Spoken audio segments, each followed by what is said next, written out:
Hey, this is Cory Boldroff, the real estate guy, bringing you this month's monthly market update because keeping current really does matter, especially when it comes to the real estate market. So I'm going to present real stats and facts and let you know where we're at, where we've been, and where we're headed. So with no further ado, let's get into March.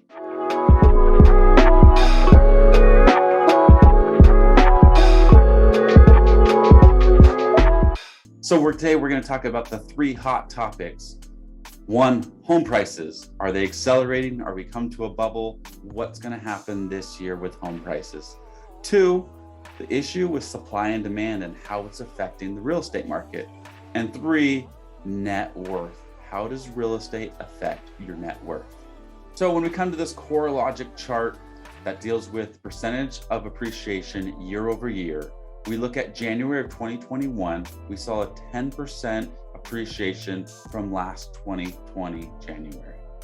And as we worked through the 2021 up into the summer, we kept climbing from 10% all the way to 18%.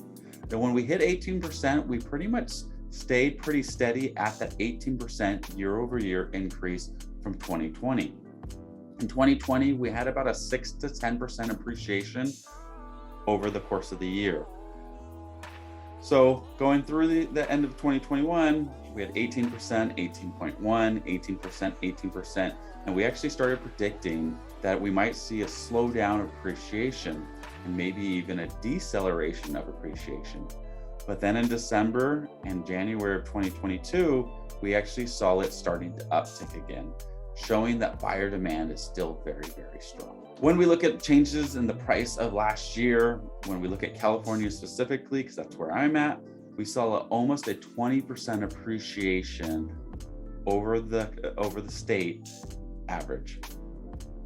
When we look at it, some places actually went up by 33% in some areas. Now, when we look at other states, which are also being affected because people are moving out of the urban areas, people are leaving the heavily populated areas, and even the high price point areas. So last year, like in Arizona, they saw a 27.4% appreciation. Colorado, an 18.2% appreciation.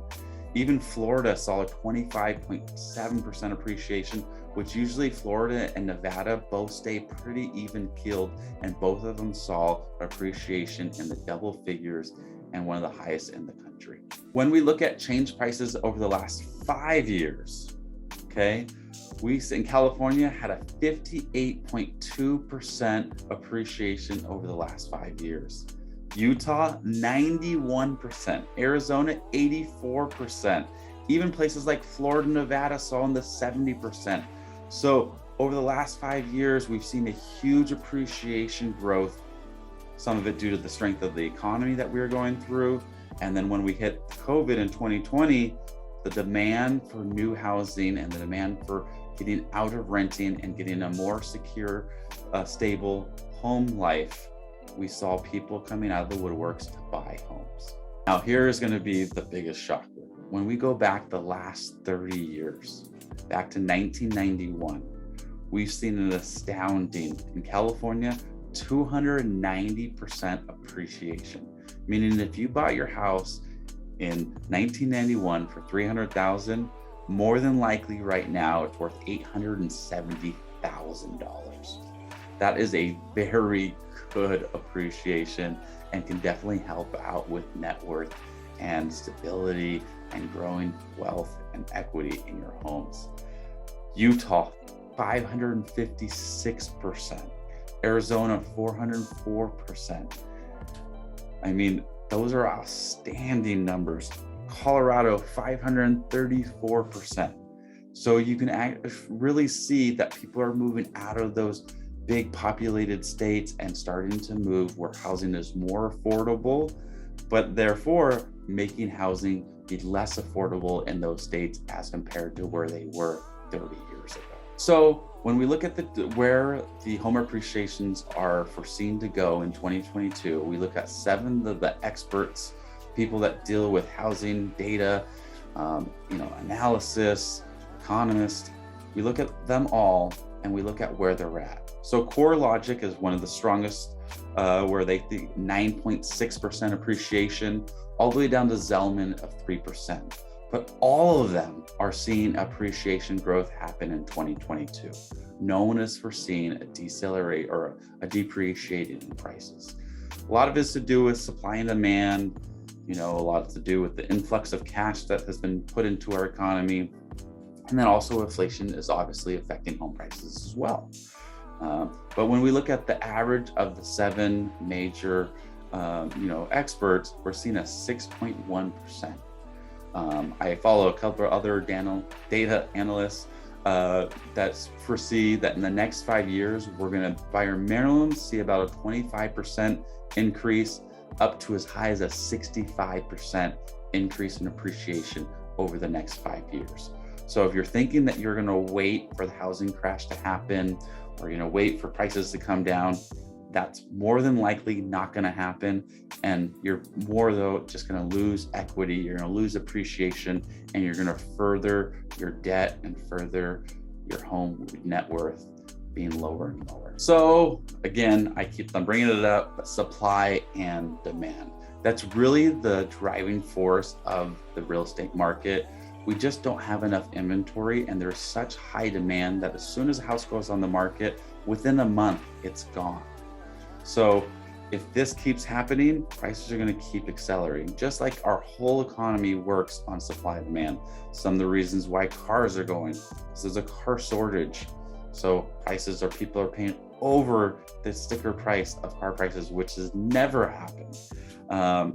So we can really see what is going on. So when we look at the impact of inventory on home prices, so what's generally considered a seller's market is that the average home stays on the market less than 6 months. It's considered a seller's market. So right now we're averaging under 30 days of a home being in the market before it's sold. That's like unheard of. I think we're even down less than 20 days. Like in San Diego, it's 17 days. In Los Angeles, it's 23 days. You don't have much time to look or wait or decide if it's the right house. And a lot of homes are still seeing multiple offers way above asking and get into some serious bidding wars. But the downfall is if you wait or don't compete, tomorrow's house is even going to be higher than today's house. So it's really going to affect you in a negative way. When we look at a neutral market, it's anything where houses sit on the market for about 6 to 7 months. I would even say 4 to 7 months is about a neutral market. It means putting on the houses on the market. Most of them are standing on the houses for 3 to 4 months, really waiting for that right buyer to come along, really neutralizing the market. When it's considered a buyer's market, where buyers really get their pick of the choice, can set the terms, not have to overbid, is usually when houses are on the market for more than 7 months. Now, believe it or not, even in today's market, there are still houses that are sitting on the market for over 6 months, almost even a year. Sometimes, in my opinion, if you're really looking for a house and want to get that foot in the door, look at those houses that have been on the market. You can maybe find that seller that finally becomes, you know what, I just want to sell the house, or they come in distressed. So maybe an idea is looking at those houses. They might not be the most ideal, they might be distressed, need some updating, but you'll be able to get into the house at a good price and be able to start building your appreciation, your equity, and your net worth. When we look at new listings falling dramatically, so this is new monthly listing counts in the thousands in 2021 from January to December. So January and February usually is in the lower ends. I know in January and February in California, we usually average about 14,000 listings. Right now we're about 7,000 listings. So really low in listings. We generally climb up through to get into May, which is considered listing month. May and June are your high listing months, generally speaking, statistically speaking. And then it starts heading back down. But you can see since August, we've really been dramatically heading down to now in December, we were actually lower than we were in the start of the year, which was already a really slow start, statistically speaking. When we look at active listings, they're dropping again. So active listings is really just comes on as a house goes on the market, and before it can really even sit on there, several buyers are going up offering multiple offers and getting it off the market. And we just haven't had enough inventory to outweigh the demand of the buyers. There's been a huge increase in millennials buying homes. There's a lot of first-time home buyers. About 38% of the market is either millennials or first-time home buyers. There's also a huge portion of investors that have come in paying all cash. It's unreal about how much cash is in the market right now, and has been for about 2 years now. So we just haven't really seen the spike in listings to really start, kind of stabilizing the market. Which brings us to our next chart, which is kind of, alarming. So worries of a housing bubble, it still persists. So of consumers, when they're asked, 77% of consumers think there's going to be a housing bubble coming in the next 6 months to a year. And of agents, sadly to say, 44% of agents actually think there's going to be a bubble burst. This is really concerning to me as an agent, because it really means that agents aren't really staying in tune, aren't watching the data, the statistics, and aren't really in touch with what's really going on. I guess when there's 18,000 agents in Los Angeles County alone, it doesn't take much to get your real estate license. Anybody and everyone can have their real estate license nowadays. But it just goes to show you not every agent is the same, and not every agent really understands what's really going on in the real estate market. So what I'm going to show you is that there is really no sign of a housing bubble, and it almost statistically be impossible to come into a housing bubble in the next 6 months to a year. And I would even say in the next 5 years. So when inventory of homes, nothing like the last time. So when we look at month supply of existing homes for sale in December of each year. So in the crash, which is where the big housing bubble fears come from, is in the 2007 Great Recession, which was really a housing recession. It was really something that was caused from lenders, doing, scrupulous loans, lending people money that shouldn't have been lent money. So when we look at housing supply, in 2007 December, houses were sitting on the market for an average of 9.5 months. 2008, 9.5 months. 2009, 7.25 months. 2010, 8.5 months. So inventory was just sitting. There was so many houses on the market, a lot of them distressed, under what they owed, in foreclosure. So people are just putting their houses on the market and couldn't even sell them at that time. And there just wasn't enough buyers, because a lot of buyers were falling out. They were getting foreclosed on. Their credits were terrible. They didn't have any equity to move on. So they're just trying to survive. And the lending requirements got very, very strict. Okay. Everyone was in, adjustable rate mortgages. They were going from like 2% all the way up to 6 and 7, 8%. So their housing payment was doubling. Buyers that weren't in the market couldn't afford the houses anymore because the interest rates were so high. So it was really caused that housing bubble.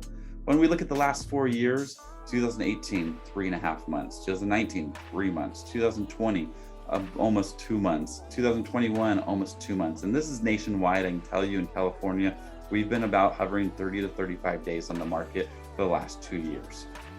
So you can see nothing like the inventory, which somewhat caused the inventory burst. When there's more houses on the market, more competition drives down the prices. And there weren't a lot of buyers. When we look at existing home sales, we hit a 15-year record. So in 2019, we had a little over 5 million homes sold. 2020, we had 5.6 million homes. In 2021, 6.1 homes sold. So this is actually kind of alarming, because we in real estate, realtors are like, there's no listings. Actually, there has been a lot of listings. They're just not staying on the market because the buyer demand is so high. People are moving and they're what they want for a home and what they want for the location has changed. So people are moving out of those urban areas into the more suburb areas, out of state areas, less populated areas, more affordable areas. So housing prices they're selling like crazy, more than they've ever sold in the last 15 years. There's just not enough inventory. A lot of sellers are like, I want to sell my home, but where would I go? So then they don't put their houses on the market, causing the stagnation in inventory. So what we do need is people to put their houses on the market and know that there are other options to be able to sell your home and wait to move to your next home when it comes on the market. Again, nothing like the last time, and I keep saying it. Last recession of the housing market, the last bubble, wasn't really caused from, a little bit was inventory, a little bit was supply, a little bit was demand, but more than anything, it was that people were getting loans that really shouldn't have been able to get loans. And then once the lenders lent to every single one and their mother, a couple dead people got loans. There was actually a couple dogs that got loans. Anyone could get a loan. What I know, there was a person with a 500 credit score, they got 100% financing. Like, you didn't pay a credit card in the last 10 years, but you're going to pay your house payment. So that has been regulated now. The banks have been very, very strict, and it really hasn't loosened up too much. So when we look at credits, loans in the volumes and billions with credit scores under 620, 2003 to 2008, we had anywhere from 300 billion to almost 400 billion of home loans, and people that couldn't really afford them. It didn't have a track record of showing that they're responsible enough to have a home loan. Then when we go from 2008 to 2021, we've been hovering around 150 to now we're about 50 billion in loans. It's very, very small percentage of people who are buying a home have a poor credit score, which means they have a track record of not paying. So this has really lent to people who are buying a home, they can actually afford the home. They're responsible enough to take care of the home and take care of their loan payments. So there's not a lot of people that are distressed or behind on their mortgage today, even with all the forbearances that have happened. And if you've been watching these, I put these on every single month. Definitely go look back the last couple of months and all the way back to last year. I've really gone in depth of how the forbearance market has really affected the real estate market. So let's talk about net worth and how home ownership really affects your net worth. So I'm going to start with Lawrence Yun, chief economist with NAR. With inventory at an all-time low, buyers are still having a difficult time finding the right home. And it is true. I know I have at least a dozen buyers who have given up looking just because they kept getting outbid. We couldn't win the offer. We couldn't be creative. And they just got discouraged and they left the marketplace. Sadly, though, they thought they were going to wait till the market crashed or came down. And realistically, the market has just jumped. So even the ones that were afraid of overpaying, if they would have bought, probably would be sitting with 10 to 15% of equity, which could be $100,000 to $150,000 that they made in appreciation, which is more than a lot of people make in a year in salary. So stop waiting, guys. Whatever you can do to get into a house within reason, make sure you have an agent that isn't worried about his commissions, worried about your well-being, but you should be looking to buy a house. Interest rates are still historically low. They're hovering right around 4%. It's still a great time to buy. When we look at the net worth of a homeowner versus a renter in 2021, this is nationwide, it's probably much higher in California. The homeowner has $300,000 of net worth compared to the renter of $8,000. And I know a lot of renters are literally living paycheck to paycheck. Maybe they have some worth in their retirement accounts. So guys, all I can tell you is homeownership is part of the American dream. It helps you build net worth. It helps you really get stable and build a secure foundation for the rest of your life. And as if we go back again 30 years ago, look how much equity people would have earned instead of renting and owning a home. The net worth of a typical homeowner is about 40 times the net worth of a renter. So can you afford to buy? I look at it, you can't afford not to. You can't afford to rent. You're never going to get ahead. Homeownership can be the building blocks of a great financial worth. I literally have ways of helping first-time home buyers and buyers who might not be able to afford it. We call this house hacking, but where 2 buyers, 3 buyers get together and they buy a house together, maybe with multiple rooms or ADUs, or maybe buying a duplex together or a triplex together. Find ways of getting into home ownership. At least you're buying instead of renting. We just did it with a couple who they wanted a home.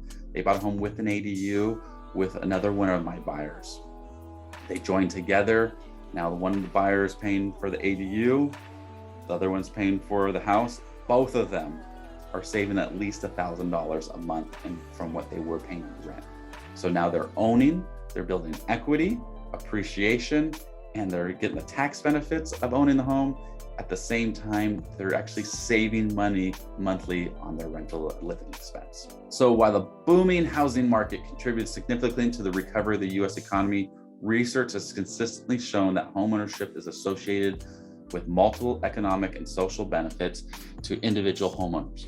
Homeownership has always been an important way to build wealth. So please look into how we can help you afford to buy a home. It is possible. You might have to think of the box. You might have to get creative. You might have to be inconvenienced with buying with someone else. But I'm going to tell you, it'll help your future, and it'll be a lot worse, or a lot better, than renting and having 300 people around you that have no really, pride of ownership because they don't own, they're renting. And I always say, even if you're renting, you are able to afford a mortgage. It's just not your mortgage. Cory Boldroff, the real estate guy. Please let me know. I'm always here to help, never to pressure. If you ever know someone who's looking to buy, sell, and invest in real estate, please think of me. Cover from San Diego to Santa Barbara and have boots on the ground nationwide. Thank you, and until next time.